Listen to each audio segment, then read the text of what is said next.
Break news రామరాజ్యం army పేరుతో హడావిడి చేసిన వీరరాఘవరెడ్డిపై దాడి జరిగింది. చిలుకూరు ఆలయ పూజారి రంగరాజన్ పై దాడి కేసులో ప్రధాన నిందితుడిగా ఉన్న వీరరాఘవరెడ్డి ఇటీవలే అరెస్ట్ అయి బయటకొచ్చాడు. ఈ కేసులోనే మొయినాబాద్ పిఎస్ కు సంతకం చేయడానికి వెళ్లాడు. పోలీస్ స్టేషన్ కు వెళ్లి తిరిగి వస్తూ ఓ టీ స్టాల్ దగ్గర ఆగాడు. అక్కడికి వచ్చిన 20 మందికి పైగా దుండగులు దాడి చేశారు.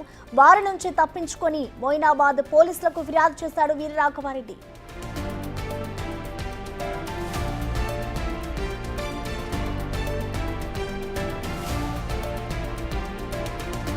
తూర్పుగోదావరి జిల్లా కొప్పవరం గ్రామానికి చెందిన వీరరాఘవ రామరాజ్యం ఆర్మీ అనే సంస్థను ఏర్పాటు చేశాడు.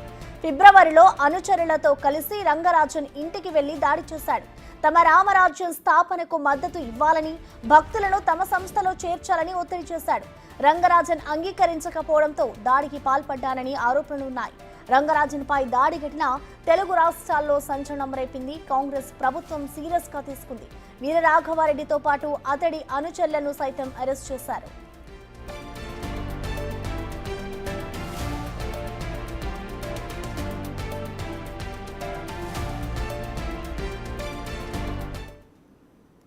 ఈ ఘటనపై పూర్తి సమాచారాన్ని మా ప్రతినిధి విజయ్ లైవ్ ద్వారా అందిస్తారు. విజయ్, మనం చూస్తూ ఉన్నాం, ఇటు ఏదైతే చిలుకూరు బాలాజీ ప్రధాన అర్చకుడు రంగరాజన్ ఉన్నాడో అతనిపై దాడి చేసిన వ్యక్తి ఇటు వీరరాఘవరెడ్డిపై కూడా దాడి జరిగినట్లు కూడా తెలుస్తోంది. అసలు దీనికి సంబంధించిన అప్డేట్స్ ఏ విధంగా ఉన్నాయి? ఎవరు దాడి చేశారు, ఏంటి, పోలీసులు ఏమైనా చెప్పారా? దీనికి సంబంధించిన అప్డేట్స్ ఏమైనా తెలుసాయా?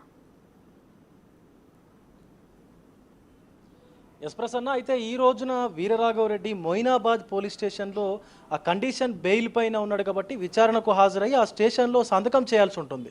సో ఆ సంతకం చేసి బయటికి వస్తున్నటువంటి క్రమంలోనే దక్కన్ చాయ్ అనేటువంటి ఒక టీ స్టాల్ వద్ద వాళ్ళు ఆగినట్టుగా కూడా తెలుస్తుంది. అయితే ఆగిన తర్వాత వెంటనే మూకుమ్మడిగా ఒక 20 నుంచి 30 మంది కూడా ఆ వీరరాఘవరెడ్డి అలాగే తనతో పాటు ఉన్నటువంటి వాళ్ళపైన కూడా పడి దాడి చేసినట్టుగా కూడా తెలుస్తూ ఉంది. కత్తులతో, రాడ్లతో అలాగే కర్రలతో కూడా దాడి చేశారని చెప్పి వీరరాఘవరెడ్డి కూడా చెప్తా ఉన్నాడు. అయితే ప్రస్తుతం మనతో పాటు వీరరాఘవరెడ్డి ఉన్నారు. ఎక్కడ దాడి చేశారు, ఎంతమంది వచ్చారు, వాళ్ళపైన దాడి చేసిన వాళ్ళు ఎవరు అని చెప్పేసి కూడా అడిగి తెలుసుకునేటువంటి ప్రయత్నం అయితే చేద్దాం. వీరరాఘవరెడ్డి గారు, ఈరోజు మీ పైన దాడి జరిగింది మొయినాబాద్ పోలీస్ స్టేషన్ పరిసర ప్రాంతాల్లో అని చెప్తా ఉన్నారు. అసలు ఎవరు వాళ్ళు, దాడి చేసిన వాళ్ళు మీకు ఏమైనా తెలుసా? వాళ్ళు ఏమన్నా గుర్తుపడతారా? అసలు ఎందుకు జరిగింది దాడి? మేము మొయినాబాద్ పిఎస్లో సంతకం పెట్టి సుమారు 3 సంతకం పెట్టామండి.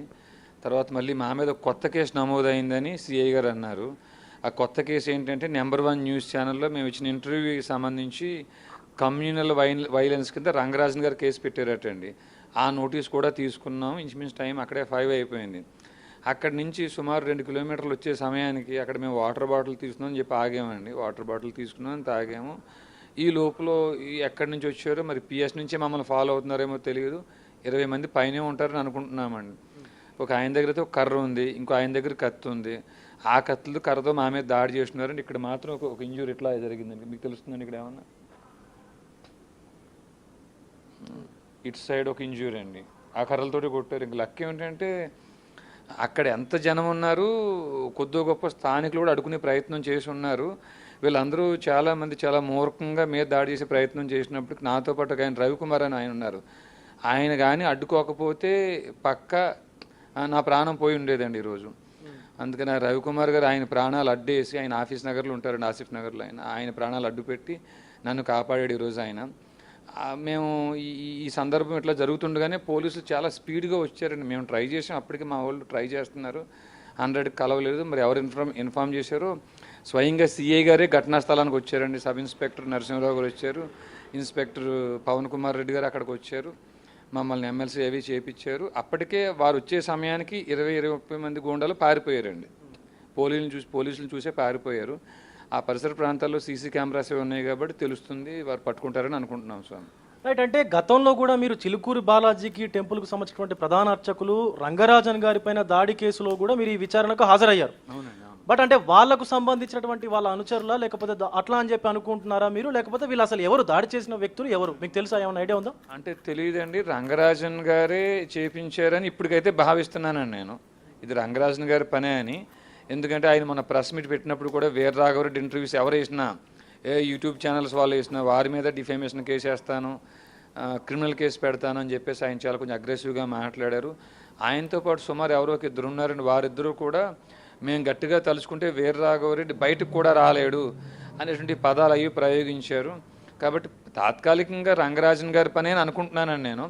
రేపొద్దున పోలీస్ ఇన్వెస్టిగేషన్లో కూడా నిజ నిర్ధారణ జరిగి మరి వారు ఎవరు ఏమిటి బయటకు వస్తుందని అనుకుంటున్నాం సార్. సో ప్రసన్న వీరరాఘవరెడ్డి మాత్రం ఇప్పటి వరకు అంటే నా మీద దాడి చేసింది మాత్రం ఖచ్చితంగా రంగరాజన్కు సంబంధించినటువంటి వ్యక్తులే అని చెప్పి వీరరాఘవరెడ్డి ఒక పక్క మాట్లాడుతూ ఉన్నారు. అయితే పోలీసులు మాత్రం ఈ ఘటనకు సంబంధించి పూర్తి వివరాలు సేకరించి దర్యాప్తు కూడా మొదలు పెట్టారు. అయితే ఆ దాడి చేసినటువంటి వ్యక్తులందరూ కూడా పోలీసులు అక్కడికి ఘటనా స్థలానికి వచ్చేలోపే అక్కడి నుంచి పరారైనట్లుగా కూడా చెప్తా ఉన్నారు. సో సుమారుగా 20 మంది ఉంటారు కాబట్టి ఒక్కొక్కరికి సంబంధించినటువంటి డీటెయిల్స్ అన్ని కూడా పోలీసులు సేకరించి దర్యాప్తు చేస్తున్నట్టుగా తెలుస్తోంది Prasanna. Right Vijay, thank you.